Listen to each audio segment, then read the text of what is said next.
Good morning class, welcome back. आज हामी पढ्नेछौँ कम्प्लिट हिट च्याप्टर क्लास 10 एससी को लागि कम्प्लिट हिट च्याप्टर आज हामी पढ्नेछौँ। यहाँबाट चाहिँ 5 मार्क्सको क्वेसन हाम्रो एससीमा आउनेछ र कपी किताब अगाडिमा राखेर अब कम्प्लिट च्याप्टर यदि क्लासमा बुझेको छैनौ भने यो भिडियो हेरेर कम्प्लिट च्याप्टर बुझ्न सक्छौ। So without wasting time let's start हैन। सो आज हाम्रो च्याप्टर हामी पढ्नेछौँ हिटको बारेमा र यहाँबाट के कस्तो एससीमा क्वेसनहरु आउँछ हैन, त्यो सबैको बारेमा आज हामी डिस्कस गर्नेछौँ। ओके, सो स्टार्ट गरौँ हाम्रो च्याप्टर हिट। के पढ्नु पर्ने र के कस्तो क्वेसनहरु आउँछ हिटबाट हैन। सो स्टार्ट गरौँ हाम्रो च्याप्टर हिट। च्याप्टर बुझ्नको लागि हामीलाई पहिलेको तीनवटा कुरा बुझ्नु पर्ने, थर्मल एनर्जीको बारेमा हैन, थर्मल एनर्जी, त्यस्तै हिट एनर्जी र टेम्परेचर। पहिला यो तीनटाको कुरा हामी राम्ररी बुझ्यौं, त्यसपछि हामी यो भिडियोलाई अगाडि बाँकीको कुरा हामी बुझ्नेछौँ। हाम्रो सिलेबसमा क्लास 10 मा हिट एनर्जी र थर्मल एनर्जीलाई सेम मानेको छ है, दुईटै भनेको सेम छ, तर रियालिटीमा दुईटै भिन्न हुन्छ, अलग अलग हुन्छ है। सो राम्ररी बुझ। माने कि यो एउटा कुनै कन्टेनर छ हैन र यसमा राखेको छ कुनै लिक्विड अथवा कुनै अब्जेक्ट है। त यो जुन लिक्विड यसमा राखेको छ भने यो लिक्विडमा के होला, मलिक्युल्सहरु होला हैन, सानो सानो पार्टिकल्सहरु मलिक्युल्सहरु होला हैन। त त्यो सबै मलिक्युल्स के हुन्छ, मुभ भइरहेको हुन्छ। यो जति पनि मलिक्युल्स छ यो लिक्विडमा, यो बडीमा, यो सिस्टममा हैन, सो त्यो सबै मलिक्युल्सहरु मुभ गरिरहेछ। They all have kinetic energy, सबैसँग काइनेटिक एनर्जी छ।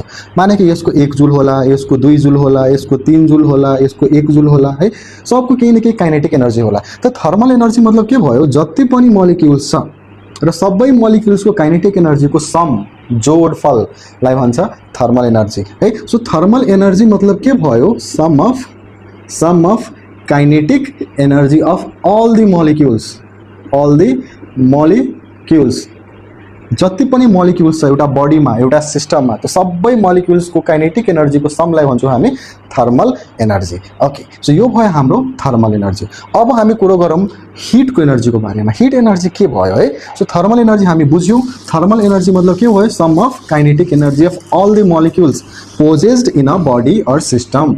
एउटा सिस्टममा, एउटा बडीमा जति पनि मलिक्युल छ सब मलिक्युल्सको काइनेटिक एनर्जीलाई जोड देऊ, त्यसलाई भन्छ थर्मल एनर्जी। ओके, अब हिट एनर्जी के भयो हेर, राम्ररी बुझौँ एकचोटि। अब हिट एनर्जी के छ है।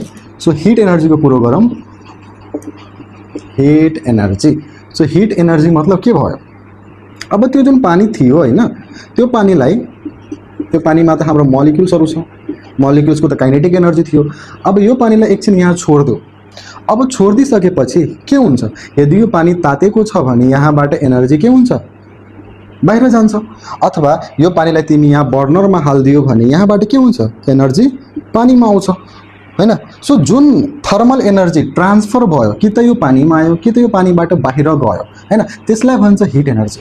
मतलब हिट एनर्जी के छ, amount of thermal energy transferred, जति अमाउन्टको थर्मल एनर्जी ट्रान्सफर भयो, कि त यहाँबाट लस भएर गयो, कि त हामी हिट गर्छौँ भने यो बडीमा आयो। सो जति अमाउन्टको थर्मल एनर्जी लस भयो त्यसलाई भन्छौँ हामी हिट एनर्जी। माने कि यो बडीको थर्मल एनर्जी थियो 6 जुल हैन, अब यसलाई यस्तै कुल डाउन गर्नलाई छोडिदियो भने मान 2 जुल लस भयो, त यो 2 जुल के भयो, हिट एनर्जी। यो 6 जुल के थियो, थर्मल एनर्जी।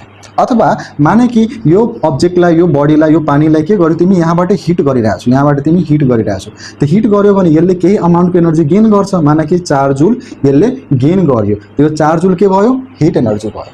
मतलब थर्मल एनर्जी मतलब जति पनि मलिक्युल्स छ सबैको काइनेटिक एनर्जीको समलाई भन्छ थर्मल एनर्जी। र हिट एनर्जी मतलब के भयो, कि जति थर्मल एनर्जी ट्रान्सफर भयो, कि त लुज भएर कि त गेन भएर, एउटा बडीबाट अर्को बडीमा जति थर्मल एनर्जी ट्रान्सफर हुन्छ that is called heat energy. Okay, so हामी हिट एनर्जी पनि बुझ्यौँ। अब हेर, अब चाहिँ हाम्रो टेम्परेचर। सो टेम्परेचर मतलब के भयो, टेम्परेचर मतलब हामी पढेका छौँ डिग्री अफ हटनेस और कोल्डनेस, तिमी त्यो पनि लेख्न सक्छौ, एकदम पर्फेक्ट छ। बट हामी कुरो गर्नेछौँ on the basis of kinetic molecular थ्योरीको बेसिसमा हैन, काइनेटिक मोलिकुलर थ्योरीको बेसिसमा हामी टेम्परेचरलाई डिफाइन गर्छौँ। ओके, सो यहाँ हेर त, त्यही पानीमा हामी रिटर्न आऊ। सो यो पानीमा मानौँ हुनलाई त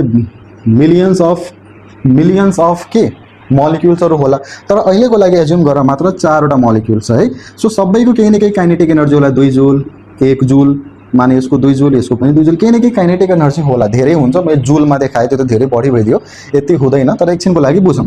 त्यही र यसको थर्मल एनर्जी कति भयो, थर्मल एनर्जी भयो सम, टोटल सम, तो 2 1 3 3 2 5 5 2 7, मतलब थर्मल एनर्जी भयो 7 जूल। ओके, हिट एनर्जी त जति ट्रान्सफर हुन्छ यहाँबाट उडेर गयो कि त्यसमा आयो त्यो भयो हाम्रो हिट एनर्जी। तर टेम्परेचर मतलब के हुन्छ? टेम्परेचर मतलब के हुन्छ? टेम्परेचर मतलब हुन्छ average kinetic energy of the molecules, average kinetic energy of the molecules. Okay, so यसमा जुन मलिक्युल्स छ त्यसमा टोटल काइनेटिक एनर्जी छ 7 हैन, त हामी एभरेज कति निकाल्छौँ? टोटल बाई नम्बर, नम्बर कतिवटा छ? 1 2 3 4 4 हैन। सो टोटल बाई नम्बर गर्छौँ भन्ने त्यो भयो हाम्रो टेम्परेचर। सो यसलाई हामी सल्भ गर्छौँ भने कति आउँछ? 1.7 समथिङ आयो। त अब हेर त, मानौ कि 1.7 जति आयो एकछिनको लागि हैन, माने कि 1.7 जूल आयो हैन, 1.7 जूल जति समथिङ आयो। अब हेर त टेम्परेचर त यो भएन, किनभने यो त जुलमा छ, जुलमा त एनर्जी हुन्छ। तब यसलाई टेम्परेचरमा कसरी लग्ने? यो त टेम्परेचर भएन। तर टेम्परेचरमा लग्नलाई एउटा फर्मुला छ। के छ फर्मुला? कि average kinetic energy of molecules equals to formula हुन्छ 3/2 K into T हैन। Average kinetic energy of molecules equals to 3/2 K into T। यहाँ K मतलब के भयो? K मतलब भयो बोल्टमैन कांस्टेंट। यहाँ K मतलब भयो बोल्टमैन कांस्टेंट। अब यो बोल्टमैन कांस्टेंट को भ्यालु हुन्छ 1.38 into 10 to the power minus 23 joule per kelvin. Okay, so यसलाई हामी अब सल्भ गरौँ त। म यो जुलबाट टेम्परेचर कसरी निकाल्ने हैन त्यो म सिकाइरहेको छु। ओके, सो हेर त average kinetic energy of molecules को फर्मुला छ। त हाम्रो एभरेज काइनेटिक एनर्जी कति आएको थियो? 1.7 इक्वल्स टू 3.4 इन्टु के को भ्यालु हामी बोल्टमैन कांस्टेंट को भ्यालु कति छ? 1.38 into 10 to the power minus 27 into T मतलब भयो टेम्परेचर। ओके, सो यसलाई हामी सल्भ गरौँ र T को भ्यालु जति आयो त्यति केल्भिन हाम्रो टेम्परेचर होला। सो जुलबाट टेम्परेचर हामी यसरी निकाल्छौँ। तर यो हाम्रो सिलेबसमा छैन, यो चाहिँ हामी 11 क्लासमा आइडियल ग्यास इक्वेसनबाट डिराइभ भएको यो फर्मुला छ हैन। आइडियल ग्यास 11 क्लासको थर्मोडाइनामिक्समा पढ्नेछौँ। अहिलेको लागि बस यति बुझौँ कि हामी जुललाई टेम्परेचरमा यसरी चेन्ज गर्छौँ। ओके, अब हेर त, अब हामीले के बुझ्नुपर्ने कि थर्मल एनर्जी कुन कुन कुरामा डिपेन्ड गर्छ? थर्मल एनर्जी धेरै नै इम्पोर्टेन्ट छ यो कुरा, बीबीआई छ धेरैचोटि सोधेको छ है। सो थर्मल एनर्जी कुन कुन कुरामा डिपेन्ड गर्छ? सो याद राख्नु, इट डिपेन्ड्स अन दुईटा कुरा, मासमा डिपेन्ड गर्छ। Thermal energy is directly proportional to mass. जति बढी मास त्यति बढी थर्मल एनर्जी। ओके, र अर्को भनेको टेम्परेचरमा डिपेन्ड गर्छ। Thermal energy is directly proportional to temperature. Okay, so हाम्रो एससीमा यहाँबाट कस्तो क्वेसन सोधिन्छ कि थर्मल एनर्जी कुन कुरामा डिपेन्ड गर्छ भन्दैन, भन्छ कि हिट एनर्जी कुन कुरामा डिपेन्ड गर्छ। त मैले स्टार्टिङमै भनेको छु कि हिट एनर्जी हाम्रो 10 क्लासको सिलेबसमा हिट एनर्जी र थर्मल एनर्जीलाई सेम मानेको छ है, तर सेम हुँदैन, सेम मानेको छ। सो तिमी यही कुरा लेख्छौ कि heat energy also directly proportional to mass and directly proportional to temperature. जति बढी मास त्यति बढी हिट एनर्जी अथवा थर्मल एनर्जी, जति बढी टेम्परेचर त्यति बढी heat energy or thermal energy. Okay, अब हामी एउटा कुराको एन्सर तिमीहरू मलाई भन। ओके, सो मान कि यो एउटा ठुलो मग छ है, यो एउटा मग छ र मगमा राखेको छ चिया, टी। अब यो चियाको टेम्परेचर मानौँ कि 95 डिग्री सेल्सियस छ। यो मगमा चिया राखेको छ है, मगमा। अब यो मगबाट म अलिकता चिया यो कपमा पनि राखेँ, यो चाहिँ हाम्रो कप। सो अलिकता चिया मैले यसमा राखेँ, अहिले नै भर्खरमा राखेँ। त यो चियाको टेम्परेचर कति होला? 98 डिग्री सेल्सियस, किनभने 95 डिग्री सेल्सियस, किनभने भर्खर राखेको छु हैन। मतलब दुईटैको टेम्परेचर के छ? सेम। अब तिमीलाई क्वेसन सोध्छ दुईटैको हिट एनर्जी अथवा थर्मल एनर्जी सेम छ? त आन्सर के छ? एकचोटि सोच र भन मलाई। दुईटैको टेम्परेचर सेम छ तर दुईटैको हिट एनर्जी अथवा थर्मल एनर्जी सेम होला? नाइ, किन? थर्मल एनर्जी डिपेन्ड गर्छ केमा? मासमा। ओके, सो दुईटैबाट बढी मास कसको छ? मगवाला चियाको। सो यसको थर्मल एनर्जी बढी होला अथवा हिट एनर्जी बढी होला, यसको थर्मल एनर्जी र हिट एनर्जी कम होला, तर दुईटैको टेम्परेचर सेम छ। मतलब सेम टेम्परेचरमा पनि सेम टेम्परेचरमा पनि थर्मल एनर्जी र हिट एनर्जी अलग अलग हुन सक्छ है, किनभने यो मासमा पनि डिपेन्ड गर्छ। त्यस्तै मलाई एउटा कुरा भन त कि माने कि यो एउटा बिकर छ र यो बिकरमा राखेको छ ल्युक वाटर है, यो बिकरमा राखेको छ ल्युक वाटर, अलिकता तातो पानी हैन, र एउटा छ म्याच स्टिक, यो चाहिँ हाम्रो म्याच स्टिक जसमा आगो लागेको छ है, बर्निङ म्याच स्टिक, यो चाहिँ हाम्रो burning match stick. Okay, so यसमा चाहिँ ल्युक वाटर, यसमा चाहिँ म्याच स्टिक। अब मलाई भन त टेम्परेचर कसको बढी होला? ल्युक वाटरको टेम्परेचर मान कति हुन्छ 30-40 डिग्री सेल्सियस, तर यो म्याच स्टिक बलिरहेको म्याच स्टिकको टेम्परेचर के होला? एकदमै बढी होला। सो दुईटैबाट टेम्परेचर कसको बढी छ? यसको। तर हिट एनर्जी अथवा थर्मल एनर्जी कसको बढी होला?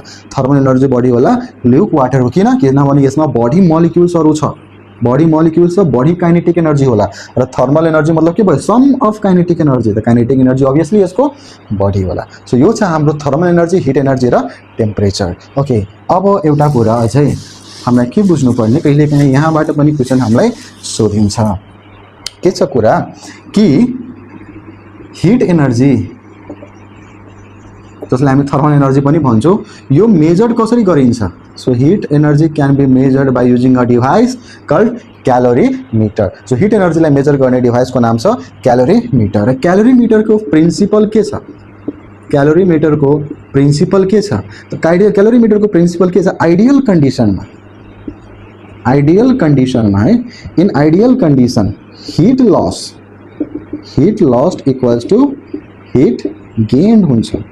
जति हिट लस भयो त्यति नै हिट गेन हुन्छ। तर कुन कन्डिसनमा? आइडियल कन्डिसनमा, मतलब कुनै पनि हिट नआउनु पर्यो, न बाहिर कति लस हुनु पर्यो, पुरा पर्फेक्ट आइडियल कन्डिसन मिलाएर त्यो कन्डिसनमा जति हिट लस भयो त्यति हिट गेन भयो है। सो क्यालोरीमिटरको प्रिन्सिपल के छ? In ideal condition heat loss equals to heat gain. र क्यालोरीमिटर के छ? The device which is use to measure heat energy. Okay, so यो पनि हामी राम्ररी बुझ्यो। ओके, अब एउटा कुरा अझै मलाई भन्न, कहिलेकाहीँ टेम्परेचरलाई कन्भर्ट गर्नलाई भनिदिन्छ degree Celsius, Fahrenheit, Calvin. Okay, so हामीलाई के बुझ्नुपर्ने? यो फर्मुला हामी सबैलाई थाहा छ, C-0/100 F-32/180 and K-273/100। So सेल्सियसमा छ भने फेरेनहाइटमा लग, फेरेनहाइटमा छ भने केल्भिनमा लग, जुनसुकैलाई जुनमा पनि कन्भर्ट गर्न सक्छौँ। सो यो कुरा हामी अलरेडी हामी बुझ्या छौँ बारेमा है। So thermal energy and hit energy यो दुईटा एनर्जी छ, त यसको एसआई युनिट के हुनुपर्ने? जुल हुनुपर्ने। कुन युनिट? SI unit. र सिजिएस युनिट के हुनुपर्ने? यसको सिजिएस युनिट हुनुपर्ने क्यालोरी। ओके, त्यस्तै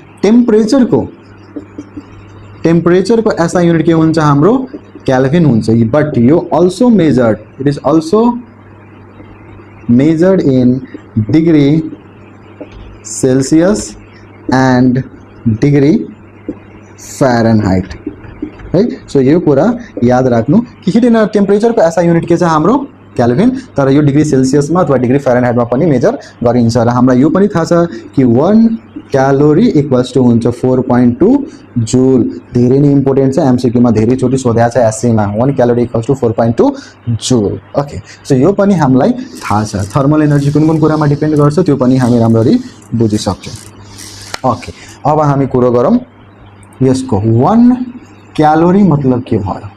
त हामी के पढाएको छौँ? 1 क्यालोरी मतलब 4.2 जुल। ओके, सो 1 क्यालोरी को डेफिनेसन कहिलेकाहीँ सोधिन्छ, व्हाट इज 1 क्यालोरी? तर माने कि यो बिकरमा छ पानी हैन, प्योर वाटर, ठीक छ? कति छ? 1 ग्राम प्योर वाटर, र यसको टेम्परेचर मान 20 डिग्री सेल्सियस। अब यसलाई तिमी हिट गर्छौ भने यसको टेम्परेचर 21 पुग्छ, त्यसपछि 22 पुग्छ, त्यसपछि 23 पुग्छ हैन। सो 1 क्यालोरी को डेफिनेसन कहिलेकाहीँ सोधिन्छ भने के भन्छौ कि 1 calorie is defined as amount of heat energy required to rise the temperature of 1 gram of pure water by 1 degree Celsius अथवा 1 केल्भिन। मतलब 1 डिग्री सेल्सियस बढाउनको लागि जति अमाउन्टको हिट एनर्जी यसलाई चाहिन्छ त्यसलाई भन्छौँ 1 क्यालोरी। जस्तै 20 मा यो पानी अहिले छ, 21 पुग्नको लागि यसलाई केही अमाउन्टको एनर्जी गेन गर्नुपर्ने, त्यसपछि 21 पुग्छ, त्यसपछि 22 पुग्नको लागि फेरि केही गेन गर्नुपर्ने अनि 22 पुग्छ, त्यस्तै 23 पुग्नलाई फेरि गेन गर्नुपर्ने हैन। सो जति अमाउन्टको एनर्जी गेन गर्छ त्यसलाई भन्छौँ 1 क्यालोरी। र 1 ग्राम वाटरको 1 डिग्री बढाउनको लागि 1 क्यालोरी एनर्जी चाहिन्छ, द्याट इज कति 4.2 जूल। ठीक छ, मतलब 20 देखि 21 पुग्नलाई यो वाटरलाई 4.2 जूल एनर्जी चाहियो, 20 देखि 22 पुग्नलाई 21 देखि 22 पुग्नलाई फेरि 4.2 जूल एनर्जी चाहियो, 22 देखि 23 मा फेरि 4.2 जूल एनर्जी चाहियो, त्यसलाई भन्छौँ 1 क्यालोरी। त्यस्तै कहिलेकाहीँ सोधिन्छ 1 किलो क्यालोरी हैन। सो कहिलेकाहीँ सोधिन्छ 1 किलो क्यालोरी हैन। सो सेम कुरो छ, बस किलोमा दिएको छ है। सो माने यो कन्टेनरमा प्योर वाटर राखेको छ, प्योर वाटर है, प्योर वाटरसँग कम्पेयर गरिन्छ है। प्योर वाटर जसको मास 1 केजी अब 20 degree Celsius, 21 degree Celsius, 22 degree Celsius, यसलाई जब हामी हिट गर्छौँ भने टेम्परेचर त बढ्छ हैन। सो 1 केजी प्योर वाटरको टेम्परेचर 1 डिग्री सेल्सियस अथवा 1 केल्भिन बढाउनको लागि जति अमाउन्टको हिट एनर्जी चाहिन्छ त्यसलाई भन्छौँ 1 किलो क्यालोरी। 1 ग्राम वाटरलाई 1 डिग्री सेल्सियस अथवा 1 केल्भिन बनाउनलाई जुन हिट एनर्जी चाहियो त्यसलाई भन्छ 1 क्यालोरी। 1 किलोग्राम वाटरलाई 1 डिग्री सेल्सियस अथवा 1 केल्भिन बनाउनलाई जति अमाउन्टको हिट एनर्जी चाहियो that is called 1 kilo calorie. त हेर त 1 किलो क्यालोरी, 1 क्यालोरी मतलब 1 क्यालोरी मतलब कति थियो 4.2 जूल। तो 1 किलो क्यालोरी मतलब कति भयो 4200 जूल। मतलब यदि 1 केजी पानी छ भने 20 देखि 21 पुग्नलाई 4200 जूल एनर्जी चाहियो, 21 देखि 22 पुग्नलाई 4200 जूल फेरि चाहियो, 22 देखि 23 पुग्नलाई 4200 जूल फेरि चाहियो है। सो यो भयो हाम्रो 1 किलो क्यालोरी। कहिलेकाहीँ यसको डेफिनेसन सोधिन्छ। अब यहाँ एउटा कुरा भन्छ कि मतलब डिग्री सेल्सियस र केल्भिन दुईटै त अलग अलग युनिट छ, त्यो दुईटै किन हामी लेखेका छौँ। हेर डिग्री सेल्सियसमा जो जति चेन्ज भइरहेछ नि केल्भिनमा त्यति नै चेन्ज भइरहेको हुन्छ है। सो डिग्री सेल्सियस र केल्भिनमा सेम प्रकारको चेन्ज हुन्छ, सेम तरिकाले चेन्ज हुन्छ, त्यही भएर डिग्री सेल्सियस र केल्भिन दुईटै लिन सक्छ। सो यो चाहिँ हाम्रो 1 calorie and 1 kilo calorie. So अब हामी अलिकता फ्रिजिङ, मेल्टिङ र बोइलिङको कन्सेप्ट अलि राम्ररी बुझ्यौँ। हेर इंटरमोलिकुलर फोर्स को बारे में अलिकता पहिला बुझौँ। Intermolecular force. So intermolecular force मतलब के हुन्छ, कुनै पनि बडीमा मलिक्युल्सहरु हुन्छ हैन, मलिक्युल्सहरु छ कुनै पनि अब्जेक्टमा, त्यो मलिक्युल्स को बीचको जुन फोर्स छ, जुन बोन्ड हुन्छ हैन, जुन फोर्स हुन्छ यसलाई भन्छ इंटरमोलिकुलर फोर्स। अब इंटरमोलिकुलर फोर्स याद राख्नु, सबैभन्दा बढी इंटरमोलिकुलर फोर्स सबैभन्दा बढी हुन्छ सलिडमा, त्यसपछि लिक्विडमा, त्यसपछि ग्यासमा। ग्यासमा 0 इंटरमोलिकुलर फोर्स यहाँ 0, त्यही भएर ग्यासको मोलिक्युल्सहरु यता मुभ हुन्छ। सलिड जस्तो किन हुन्छ, किनभने इंटरमोलिकुलर फोर्स त्यसलाई एकदम कम्प्याक्ट राख्छ। लिक्विडमा इंटरमोलिकुलर फोर्स अलिकता कम हुन्छ, ग्यासमा 0 भइदिन्छ हैन। सो सबैभन्दा बढी भनेको सलिडमा हुन्छ। अब हेर, माने कि कुनै कुरालाई तिमी यहाँ हिट गरिरहेछौ है, माने कि कुनै सलिड छ, सलिडलाई हिट गर, हिट गर्छौ भने सलिड केमा चेन्ज हुन्छ, लिक्विडमा। सो सलिड लिक्विडमा चेन्ज हुनु प्रोसेसलाई भन्छ मेल्टिङ हुनु है। त्यस्तै अझै हिट गर्छु भने लिक्विड केमा चेन्ज हुन्छ, ग्यासमा, त्यसले त्यो प्रोसेसलाई भन्छ बोइलिङ हुनु।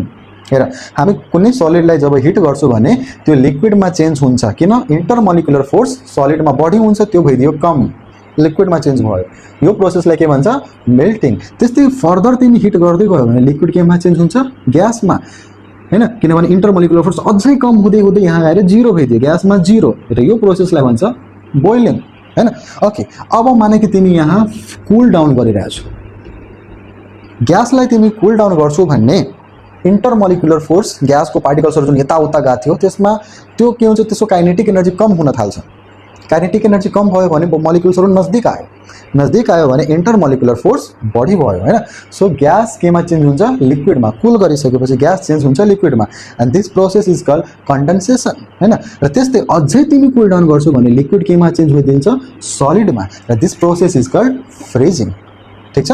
ओके, बुझेन भने भिडियोलाई रिवाइन्ड गरेर एकचोटि राम्ररी कन्सेप्ट बुझ्यो। अब हेर, यस्तो माने कि आइसलाई तिमी हिट गर्यो, यहाँ त हामी हिट गरिरहेको छौँ, हिट गर्छौँ आइसलाई भने आइस केमा चेन्ज हुन्छ, वाटरमा, हैन। तर यस्तै होइन, आइस डाइरेक्ट वाटरमा चेन्ज हुँदैन। हिट हुँदा हुँदै एउटा यस्तो टेम्परेचर पुग्छ जहाँ आइस अब वाटरमा चेन्ज भइरहेछ र त्यो प्रोसेसलाई भन्छ मेल्टिङ र त्यो टेम्परेचरलाई भन्छ मेल्टिङ पोइन्ट। जुन टेम्परेचरमा सलिड लिक्विडमा चेन्ज हुन्छ त्यो टेम्परेचरलाई भन्छौँ हामी मेल्टिङ पोइन्ट। त्यस्तै हिट गर्दै गयो भने लिक्विड अब ग्यासमा चेन्ज हुन्छ, तर डाइरेक्ट हुँदैन, टेम्परेचर बढ्दै जान्छ बढ्दै एउटा यस्तो टेम्परेचर आउँछ जहाँ लिक्विड अब ग्यासमा चेन्ज भइरहेछ।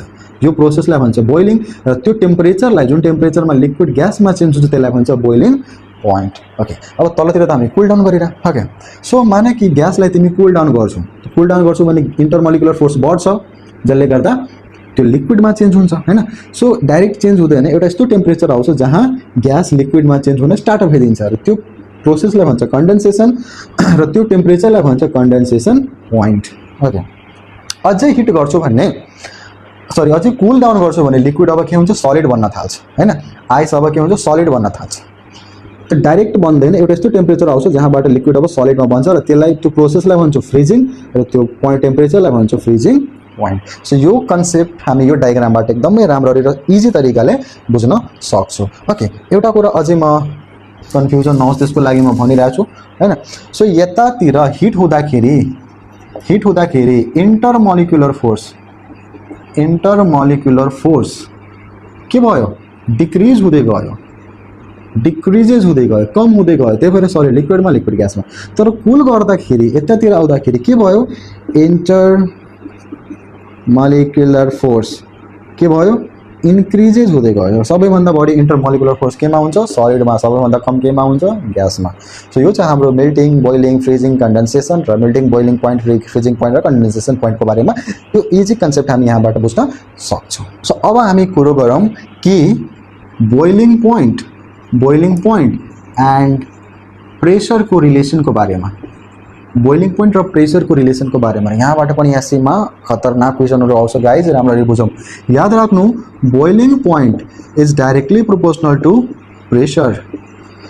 यदि प्रेसर बढ्यो भने बोइलिङ पोइन्ट पनि बढ्छ र प्रेसर घट्यो भने बोइलिङ पोइन्ट पनि घट्छ। के भयो यसको मतलब, बुझिन सर? ओके, अब बुझौँ।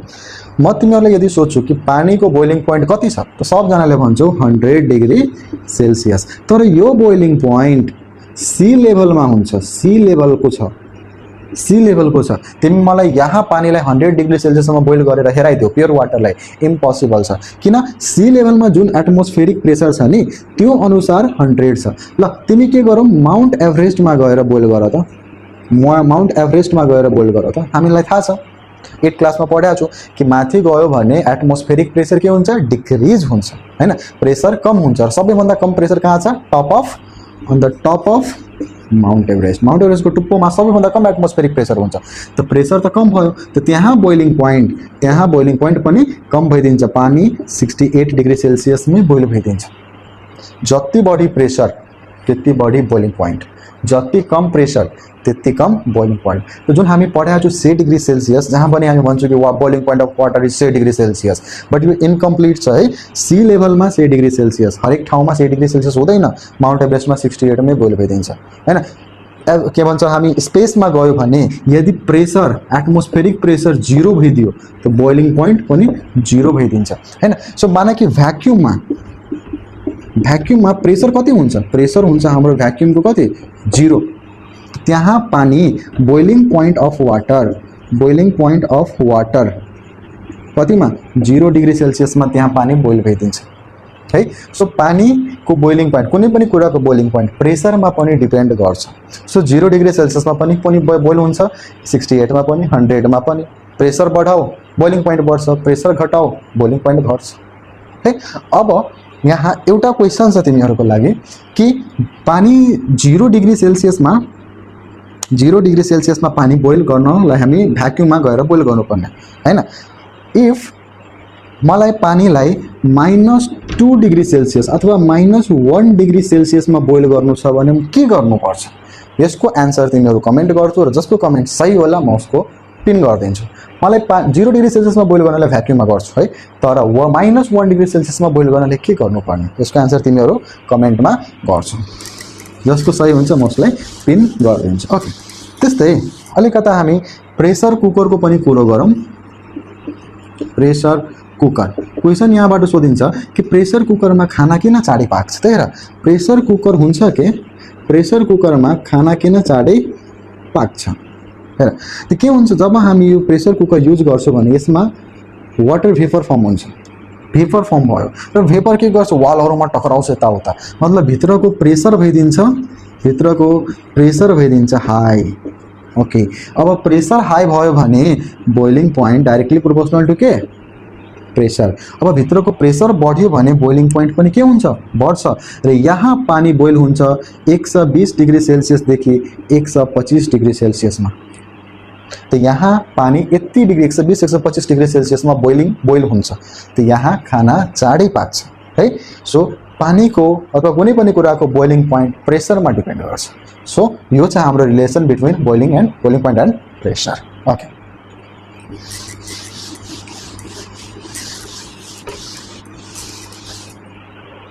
अब हामी कुरो गरौँ थर्मल एक्सपेन्सन को बारेमा। ओके, सो थर्मल एक्सपेन्सन हेर, थर्मल मतलब के हुन्छ हिट, एक्सपेन्सन मतलब के हुन्छ फैलिनु, मतलब भोल्युम इन्क्रिज हुनु, जसलाई हामी भन्छौँ एक्सप्यान्ड हुनु हैन। त थर्मल एक्सपेन्सन मतलब के भयो हिटले गर्दा भोल्युम बढ्नु, हिटले गर्दा एक्सप्यान्ड हुने फेनोमेनालाई भन्छ थर्मल एक्सपेन्सन। जस्तै माने यो कुनै एउटा मेटालिक बल्ब छ है, कुनै मेटलको एउटा बल छ। अब यो मेटलको बललाई तिमीलाई यो होलबाट छिराउनु पर्ने, त यो मेटलको बल इजिली यो होलबाट अहिले छिरिरहेछ। बट इफ यो मेटलको बललाई तिमी हिट गर्छौ भने हिट गर्दाखेरि यसको भोल्युम बढ्छ। मैले भर्खर भने कि हिट गर्दाखेरि इन्टरमोलिकुलर फोर्स बढ्छ हैन। सो यसको भोल्युम पनि बढ्छ, यो यसको मोलिकुलसँग टाढा टाढा जान्छ, जसले गर्दा यसको भोल्युम बढ्छ। अब भोल्युम बढ्यो भने यो होलमा अट्किन्छ, भित्र छिर्दैन हैन, किन थर्मल एक्सपेन्सनले गर्दा यसको भोल्युम बढ्यो, जसले गर्दा यो छिर्दैन। त अब यसलाई फेरि छिराउनको लागि के गर्नुपर्ने, यसलाई कुल डाउन गर्यो भने फेरि के हुन्छ श्रिङ्क हुन्छ, जसले गर्दा यसमा छिर्छ। सो यही छ हाम्रो कन्सेप्ट थर्मल एक्सपेन्सनको बारेमा। रेलको पटरीहरूमा जहिले पनि सानो सानो ग्यापहरू हुन्छ, रेलको पटरी रेलवे ट्र्याकको पटरीहरूमा के हुन्छ सानो सानो ग्याप हुन्छ। किन थर्मल एक्सपेन्सनले गर्दा यो एउटै जस्तो राख्यो भने सालौं सालसम्म हिट झेल्दा यो थर्मल एक्सपेन्सन भएर अलिकता बाङ्गिन सक्छ, अलि टेरोमेरो हुन सक्छ, जसले गर्दा यो रेलको पटरी सुटेबल हुँदैन, यस्तोमा त एक्सिडेन्ट भइदिन्छ। त्यही भएर इन्जिनियरहरूले के गर्छ यसमा सानो सानो होल गरिदिन्छ, सेपरेट गरेको हुन्छ, यो सेगमेन्ट छुट्टै हैन, ताकि एक्सप्यान्ड पनि भोल्युम पनि बढ्यो भने एक्सप्यान्ड पनि भयो भने यही ग्यापमा एडजस्ट भइदियोस्। त्यस्तै ब्रिजहरूमा पनि के हुन्छ, ठुलो ब्रिजहरूमा हेर्छु भने सानो सानो ग्याप दिएको हुन्छ, ताकि थर्मल एक्सपेन्सन भएर त्यही ग्यापमा एडजस्ट भइदियोस्। सो यो चाहिँ हाम्रो थर्मल एक्सपेन्सनको बारेमा